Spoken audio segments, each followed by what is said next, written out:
ಶಾಲೆಯ ಅವ್ಯವಸ್ಥೆ ಕುರಿತು ಇವತ್ತು ನಾನು ಮಾತಾಡ್ತಾ ಇರುವಂಥದ್ದು. ಇವತ್ತು ಏನು ಕೋಲಾರ ಜಿಲ್ಲೆ ಬಂಗಾರಪೇಟೆ ತಾಲೂಕಿನ ಪಾಕರಹಳ್ಳಿಯಲ್ಲಿರುವಂತಹ ಸರ್ಕಾರಿ ಪ್ರಾಥಮಿಕ ಶಾಲೆಯ ಅವ್ಯವಸ್ಥೆ ಕುರಿತು ಇವತ್ತು ಹೇಳಿಕೊಟ್ಟಿರುವಂಥದ್ದು. ದೃಶ್ಯ ನೋಡ್ಬೋದು. ಇದು ಏನು ಸುಮಾರು 20 ರಿಂದ 30 ಮಕ್ಕಳಿರುವಂತಹ ಸರ್ಕಾರಿ ಶಾಲೆ ಇವತ್ತು.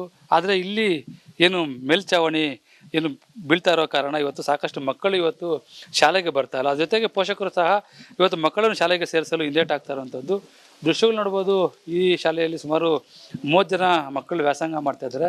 ಇಲ್ಲಿ ಸುಮಾರು 3 ರಿಂದ 5ನೇ ತರಗತಿಯ ಮಕ್ಕಳು ವ್ಯಾಸಂಗ ಮಾಡ್ತಾ ಇದ್ದಾರೆ. ಪಕ್ಕದ ಕೋಣೆಯಲ್ಲಿ 1 ರಿಂದ 2ನೇ ತರಗತಿಯ ಮಕ್ಕಳು ಓದ್ತಾ ಇದ್ದಾರೆ. ಆದರೆ ಇಲ್ಲಿರುವಂಥ ಪಕ್ಕದ ಕೊಠಡಿ ಇವತ್ತು ಸಂಪೂರ್ಣವಾಗಿ ಏನು ಮೇಲ್ಛಾವಣಿ ಕುಸಿದು ಬೀಳ್ತಾ ಇರೋ ಹಿನ್ನೆಲೆಯಲ್ಲಿ ಏನು ಮಕ್ಕಳು ಏನು ಶಾಲೆಗೆ ಬರಲು ಒಂದು ರೀತಿಯ ಭಯದ ವಾತಾವರಣ ಮೂಡಿರುವಂಥದ್ದು. ಅದ್ರ ಜೊತೆಗೆ ಪೋಷಕರು ಸಹ ತಮ್ಮ ಮಕ್ಕಳನ್ನು ಇವತ್ತು ಸರ್ಕಾರಿ ಶಾಲೆಗೆ ಕಳಿಸಲು ಹಿಂದೇಟು ಆಗ್ತಾ ಇರೋಂಥದ್ದು.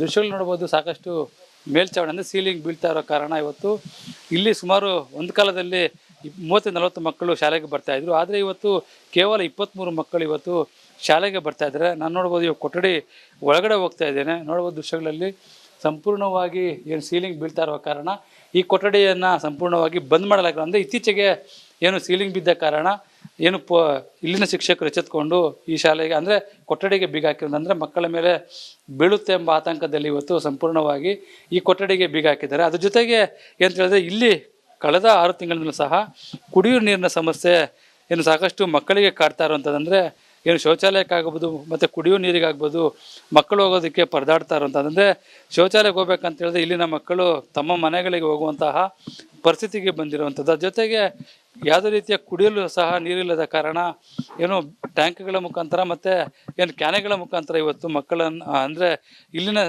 ಏನು ಆಡಳಿತ ಸಿಬ್ಬಂದಿ ತೆಗೆದುಕೊಂಡು ಬರ್ತಾ ಇರೋಂಥದ್ದು ನೋಡ್ಬೋದು. ಇಲ್ಲಿ ಯಾವುದೇ ರೀತಿಯ ನೀರು ಬರ್ತಾ ಇಲ್ಲ. ಸುಮಾರು 6 ರಿಂದ 7 ತಿಂಗಳಾಗಿದೆ ಇಲ್ಲಿ ನೀರಿನ ಸಮಸ್ಯೆ ಇದಾಗಿರುವಂಥದ್ದು. ಮತ್ತು ಇಲ್ಲಿ ಶಿಕ್ಷಕರು ಏನು ಕಾಸು ಕೊಟ್ಟು ಇವತ್ತು ನೀರಿನ ಕ್ಯಾನೆಗಳನ್ನು ಪರ್ಚೇಸ್ ಮಾಡಿಕೊಂಡು ಏನು ಅಕ್ಷರದಾಸೋಹ ಸಹ ಮಾಡುವಂತಹ ಅಂದರೆ ಪರಿಸ್ಥಿತಿಗೆ ಬಂದಿರುವಂಥದ್ದು. ಇಲ್ಲಿ ಯಾವುದೇ ರೀತಿಯ ನೀರು ಬರ್ತಾ ಇಲ್ಲ ಎಂಬುದು ಪ್ರಮುಖವಾದಂಥ ಆರೋಪ. ಜೊತೆಗೆ ಮಕ್ಕಳು ಸಹ ಏನು ಶೌಚಾಲಯಕ್ಕಾಗ್ಬೋದು ಮತ್ತು ಕುಡಿಯೋದಕ್ಕಾಗಿ ತಮ್ಮ ಮನೆಗಳಿಗೆ ಹೋಗುವಂತಹ ಪರಿಸ್ಥಿತಿ ಬಂದಿರುವಂಥದ್ದು. ಈಗಾಗಲೇ ಸಂಬಂಧಪಟ್ಟಂಥ ಅಧಿಕಾರಿಗಳಿಗೆ ಸಾಕಷ್ಟು ದೂರನ್ನು ಸಲ್ಲಿಸಿದರೂ ಸಹ ಇದುವರೆಗೂ ಯಾವುದೇ ರೀತಿಯ ಕ್ರಮ ಕೈಗೊಂಡಿಲ್ಲ. ಇದು ಸರ್ಕಾರಿ ಶಾಲೆಯ ವ್ಯವಸ್ಥೆಗಳಿಂದ ಇವತ್ತು ಪ್ರತಿನಿತ್ಯ ಸರ್ಕಾರಿ ಶಾಲೆಗಳು ಮುಚ್ಚುವ ಹಂತಕ್ಕೆ ಬಂದಿದೆ. ಆದರೆ ಸರ್ಕಾರಗಳು ಮಾತ್ರ ಏನು ಸರ್ಕಾರಿ ಶಾಲೆಗಳ ಅಭಿವೃದ್ಧಿಪಡಿಸ್ತೇವೆ ಅಂತ ಹೇಳ್ತಾ ಇದ್ದಾವೆ.